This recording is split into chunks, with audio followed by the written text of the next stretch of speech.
E aí, pessoal, tudo bem com vocês? Bom, fim de mais uma rodada do Campeonato Brasileiro pro Atlético Paranaense.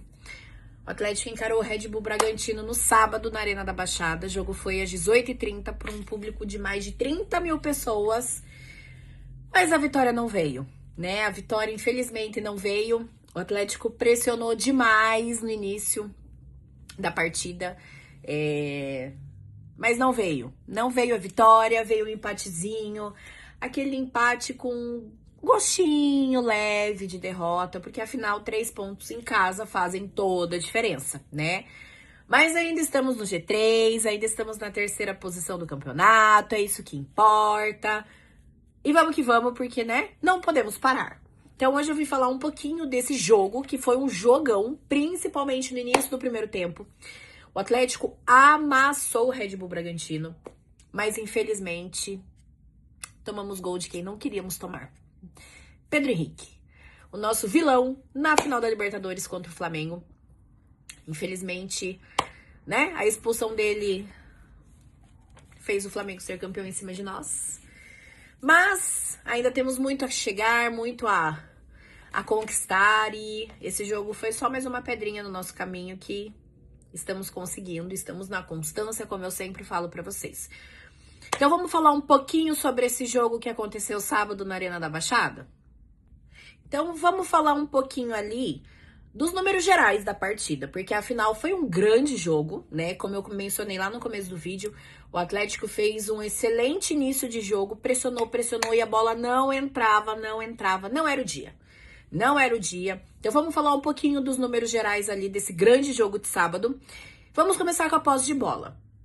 Por incrível que pareça, o Atlético teve maior posse de bola nesse jogo. 55% contra 45% do Red Bull Bragantino. Tivemos ali 19 finalizações do Atlético e 14 do Red Bull Bragantino. Desses 19 do Atlético, 11 foram pro gol. Gente, 11 bolas pro gol e só entrou uma. O que eu vou falar?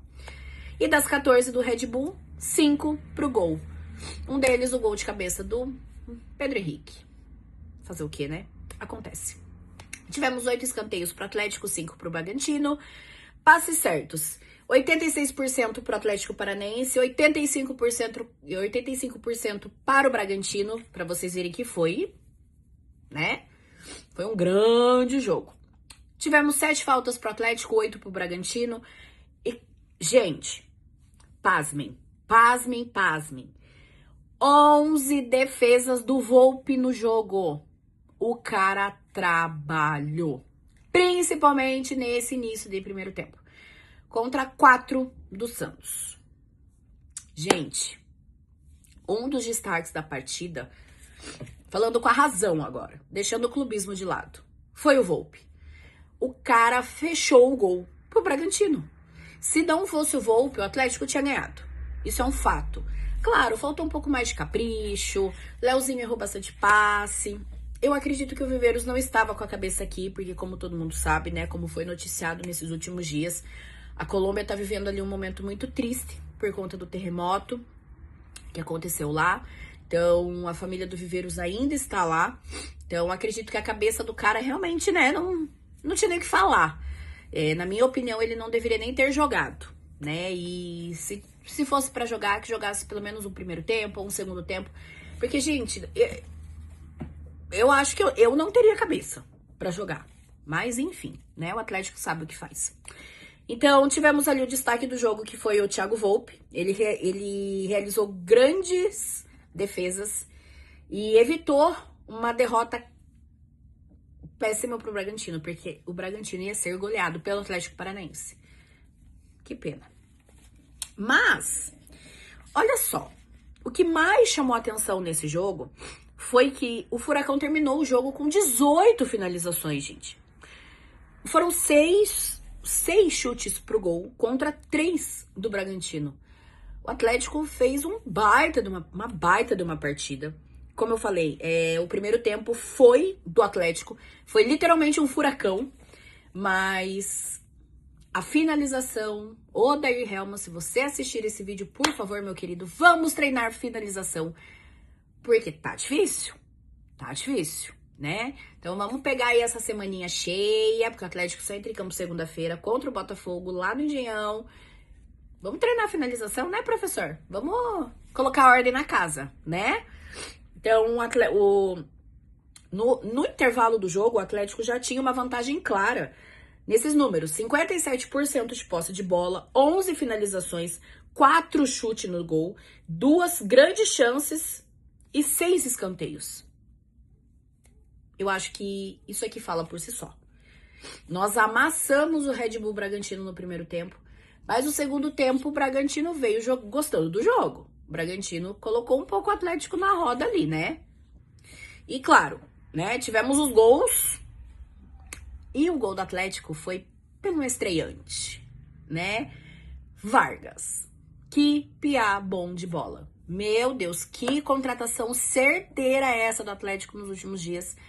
O piá brilha, tem tudo pra ir muito longe, joga muita bola, entra com sangue nos olhos, literalmente.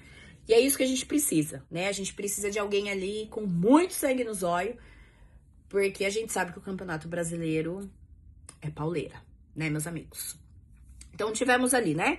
5 defesas do Volpi, 2 do Santos, o gol do Pedro Henrique, o gol do Vargas, primeiro gol dele no Furacão, primeiro de muitos. Amém. Se for praga que pegue, primeiro de muitos, se Deus quiser. E um dado muito interessante foi o tempo de bola rolando, porque agora vocês viram que mudou um pouquinho as regras do campeonato, né? As mesmas regras impostas na Copa do Mundo já foram adquiridas nessa rodada do Campeonato Brasileiro no final de semana. Eu acho que alguns jogos da Sul-Americana também já aderiram a essas novas regras. Então, gente, o Atlético e Bragantino teve um impressionante número. 60 minutos e 18 segundos de bola rolando, sendo que a média da rodada ficou em 55 minutos. Juizão gostou do jogo, hein? Mas tá certo. Não tem que ficar parando muito o jogo também não, né? E agora a gente sabe, fez muita cera, tá fora, enfim. Essas novas regras vieram ali pra ajudar, igual o impedimento semiautomático, né? Então, depois de toda essa situação do empate, o Atlético ainda permanece na terceira posição. São 23 jogos, 12 vitórias, 5 empates, 6 derrotas, 41 pontos, com saldo positivo de 11 gols. E o Bragantino em sétimo lugar, com 22 jogos, 9 vitórias, 5 empates, 8 derrotas, 32 pontos, mas um saldo positivo de mais 4.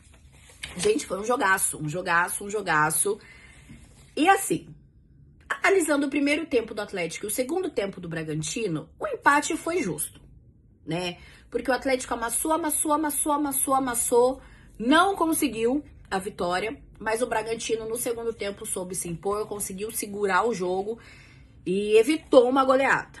Então, tô muito satisfeita com a evolução do Atlético nesses últimos jogos. Eu já tenho falado isso nos outros vídeos, que nós estamos numa constância muito boa, o time tá unido, o Odair Hellmann tá conseguindo ali deixar os jogadores mais unidos, o vestiário mais unido. Isso é muito importante, porque no ano do rebaixamento a gente sofreu muito com isso, com essa parte de vestiário. Então, o Atlético, o Odair veio pra mudar isso. Então, eu tô muito feliz com o desempenho do Atlético até agora no campeonato. Porque, gente, o campeonato depois de uma Série B não é pra qualquer um. Então, o Atlético, graças a Deus, tá conseguindo. Temos muito ainda a buscar. O campeonato ainda é longo, estamos só em agosto, temos mais rodadas pela frente. Ainda vivendo um pouquinho do luto da Copa do Brasil. Mas acontece, vamos focar agora no Brasileiro, vamos focar na Libertadores. Temos grandes chances de já conseguir essa vaga para Libertadores nas próximas rodadas. Estamos próximo dos 45 pontos, o tão sonhado 45 pontos. E graças a Deus, uma semana tranquila. O Atlético entra em campo só segunda-feira, lá no Rio de Janeiro contra o Botafogo. Então tem aí alguns dias para treinar, principalmente finalização, pelo amor de Deus. E assim, né, gente? Vamos deixar um combinado entre nós. Que o Odair Hellmann nos escute. Que segunda-feira João Cruz é titular absoluto. Esse é outro piá que, olha, não tem como não elogiar o futebol que vem jogando o João Cruz. O piá tá brilhando muito. O time todo. né? A gente sabe que o Santos teve aquela falha na Copa do Brasil, alguns jogos no Brasileirão também deixou a desejar, mas estamos indo, estamos muito felizes com essa campanha do Atlético, acreditando ali naquela vaga para Libertadores. Poderíamos ter dormido na segunda posição de sábado para domingo, porque o Flamengo meteu 5-1 no Mirassol. Tá chegando perto do Palmeiras, o Palmeiras que se esperte. 3 pontinhos de diferença. Mas estamos ali brigando pelo nosso G4, pelo nosso G3, pela nossa vaga ali na Libertadores. Então eu estou muito feliz, falo com muita alegria, com muita felicidade, que eu tô muito feliz com essa campanha do Atlético, ansiosa pro que está por vir, né? Afinal, ainda temos muito pela frente, mas uma semana tranquila. Não veio os 3 pontos, veio um pontinho só dentro de casa, mas é melhor um do que nada, na atual conjuntura. Então, muito feliz em falar tão bem, tão animada assim do Atlético, porque o atual momento que o Atlético vive é de alegria, é de felicidade, é de confiança, é de um trabalho exemplar de Odair Helma e toda a sua comissão. Então deixo aqui meu agradecimento ao Papito, que tem feito a nossa torcida feliz. Às vezes a gente passa um pouquinho de raiva, né, Odair? Com as escalação, com as mexidas que você dá aí, né? Mas vamos que vamos. Segunda-feira estamos de volta para falar um pouquinho, essa semana, na verdade, né? A gente fala um pouquinho mais sobre Atlético e Botafogo, as estatísticas, os últimos jogos que se enfrentaram. E lembrando, vou deixar uma provocaçãozinha aqui para segunda-feira. Botafogo é só um bairro, tá? Até a próxima, pessoal!